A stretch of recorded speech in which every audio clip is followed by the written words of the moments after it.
antes. Y hemos sido los campeones en inversión pública a nivel regional y probablemente mundial. Ustedes pueden ver en la diapositiva, y son cuentas nacionales, los promedios de ahorro nacional. Ante nuestro gobierno 5.9%, durante nuestro gobierno 9.7%. Pero hay gente que ni lee esto, y economistas supuestamente profesionales, y dicen cualquier barbaridad. Si no hubiera esta tasa de ahorro no pudiera haber inversión. No puede haber inversión sin ahorro, es algo fundamental, básico. Pero a su vez esas inversiones ya están generando aproximadamente 3.600 millones. Yo sé que les dije 2.300 millones en alguna sabatina, pero cada día completamos la información. Está generando aproximadamente 3.600 millones anuales en ahorro, lo que hemos incluido aquí, con metodología internacional.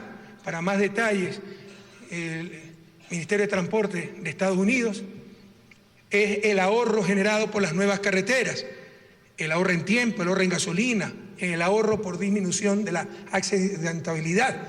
Eso suma cerca de 1.300 millones de dólares. Si me ponen de nuevo la diapositiva, por favor.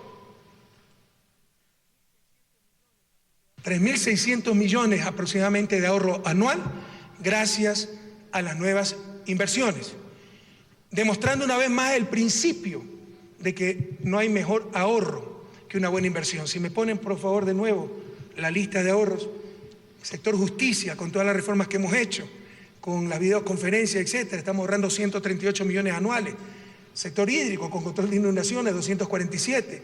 Con la refinería Esmeralda, mejor que nueva, 371. Con compras públicas transparentes, antes era 25% más alto del precio referencial todo concurso, ahora es 25% más bajo, 334 millones.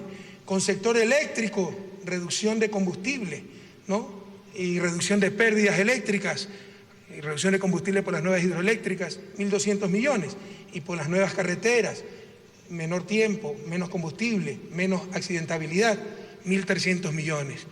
Aquí estamos ahorrando 3.600 millones. Es ahorro que no necesariamente se registra en las cuentas fiscales, pero que existe y frecuentemente queda en manos de los ciudadanos. Supuestamente no podemos invertir porque se deteriora el sector externo, eso decía otro analista. Es decir, porque no somos competitivos. Pero a su vez, no podemos ser competitivos si no podemos invertir. Con esa lógica, entonces, jamás saldremos del círculo vicioso del subdesarrollo. El manejo de la liquidez en nuestro gobierno, dirigido por un economista, por primera vez en la historia, un presidente economista, no se basó en ineficientes y hasta deshonestos fideicomisos de nuestro petróleo, sino en la eficiencia en la gestión de los recursos públicos, eliminando cuentas dispersas, ociosas y muchas veces poco transparentes. Para ello se creó la cuenta única del Tesoro Nacional, que consolida los recursos que antes estaban dispersos en más de 4.000 cuentas y fideicomisos. Al unificarse dichos recursos, el saldo promedio de dicha cuenta entre 2008 y 2015 fue de alrededor de 800 millones de dólares. Además, se crearon el seguro de depósitos, que mantiene al momento un saldo de 1.100 millones, y el Fondo de Liquidez Bancaria, que hoy tiene más de 2.290 millones. Adicionalmente, como ya mencioné, se prepararon más de 600 millones en líneas de crédito contingentes para enfrentar catástrofes naturales. Todos estos cambios, que suman 4.790 millones de dólares de liquidez, contrastan con los apenas 1.980 millones que el Fondo de Ahorro y Contingencia hubiera tenido si estuvieran vigentes las leyes neoliberales y asumiendo incluso que no se lo hubiera utilizado en absolutamente nada. Durante el gobierno, compatriotas de la Revolución Ciudadana, aquí también se lanza cada disparate y cada quien dice cualquier cosa. Dicen que hemos tenido 240.000 millones de ingresos petroleros, que demuestren lo que hablan.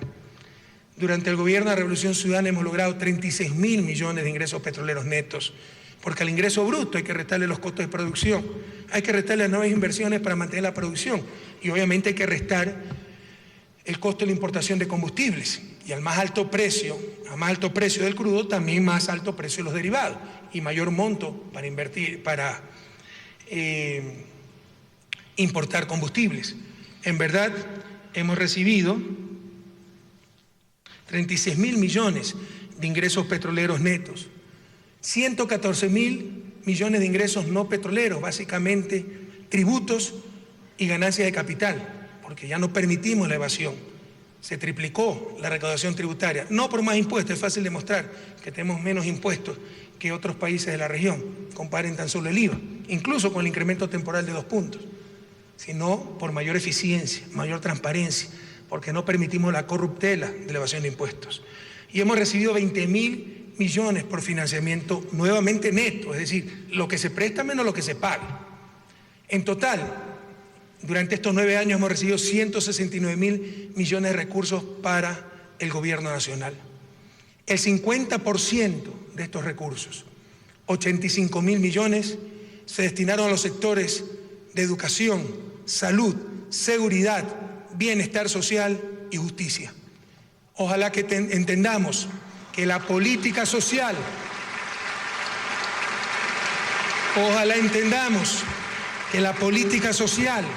la seguridad y la justicia, es decir, la protección social, son básicos para el buen vivir y para el propio mercado. La protección social no contradice al mercado, lo complementa, lo hace más eficiente. Por ejemplo, un sistema donde el que innova, invierte, arriesga, emprende, puede perder, pero no quedar en la calle, puede ganar, pero no ser dueño del país. La protección social aumenta el espíritu empresarial y de innovación, no lo disminuye. Es más sencillo buscar otro trabajo, empezar un nuevo negocio o incluso enfrentar competencia externa sabiendo como personas, familias, como comunidades que tenemos un mínimo de protección si fracasamos.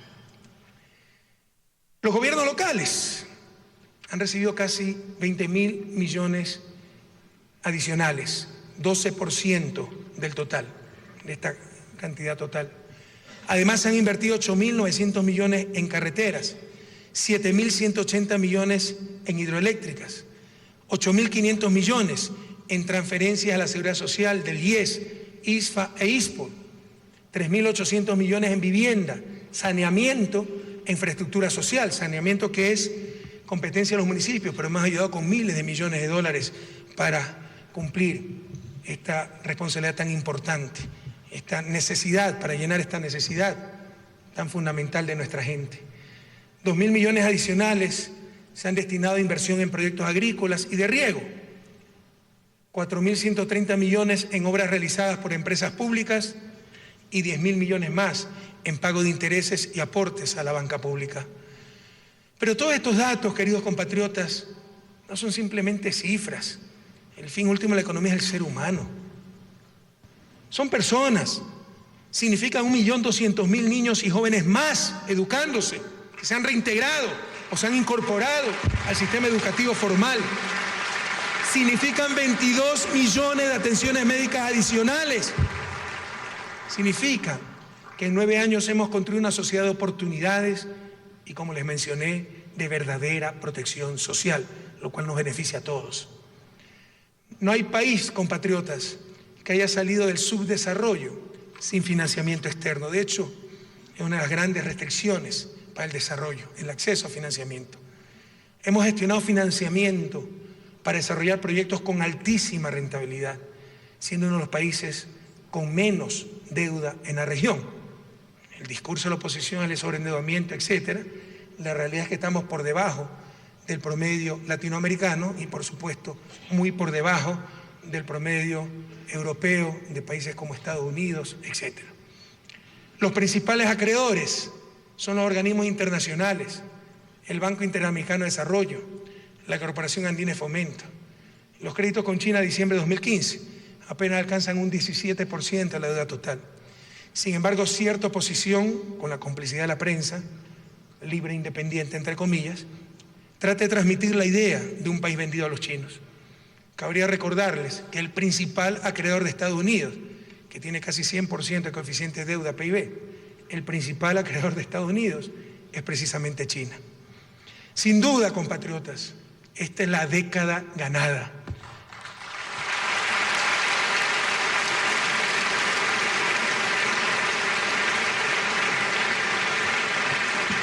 Tenemos un país totalmente diferente al que recibimos en el 2006 y batiendo récords regionales y mundiales incluso. Por ejemplo, en infraestructura vial, considerado el mejor de América Latina, cuando éramos de los peores. El promedio de crecimiento entre 2007 y 2015, incluyendo las condiciones difíciles que hemos enfrentado en el último año, ese promedio fue de 3.9%, mientras que en Latinoamérica fue de 2.9%.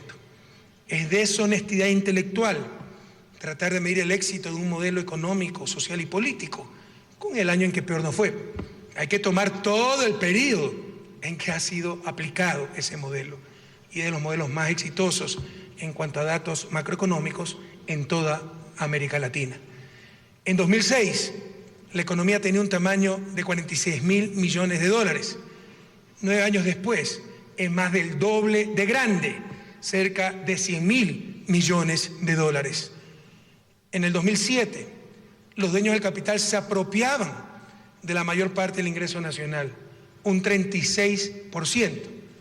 Hoy, como ustedes pueden ver en el gráfico, y esto es fundamental para nuestra revolución, hoy quienes tienen la mayor porción de ese ingreso nacional son nuestros trabajadores, con un 37%, y el capital apenas un 30%, aunque ese capital también ha ganado, ya que la economía es de mucho mayor tamaño. Gracias a las políticas públicas implementadas y a una adecuada inversión, y esto es sumamente importante también, nos debe llenar de sano orgullo. De 2009 a 2015 logramos bajar en 16.5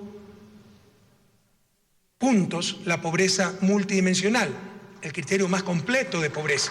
No es solo ingreso, no solo son necesidades, es un conjunto de factores. Esto significa que 1.900.000 ecuatorianos, 1.900.000 ecuatorianos salieron de la pobreza. Y esa pobreza no es que se la ha maquillado, no es que mañana pueden volver a ser pobres. Hemos atacado las causas estructurales, como educación incompleta, desempleo o empleo inadecuado, falta de acceso a servicios básicos, a servicio de agua por red pública, no contribución al sistema de pensiones, déficit habitacional, factores estructurales que originan esa pobreza. Por durísimas condiciones económicas, hemos tenido que enfrentar que el desempleo en el año 2015 nos suba un punto. Esto nos preocupa enormemente y estamos luchando para controlarlo, no con palabrería barata, con acciones concretas, contundentes. Vaya, vean la cantidad de alianzas público-privadas, inversión extranjera que estamos recibiendo en las últimas semanas.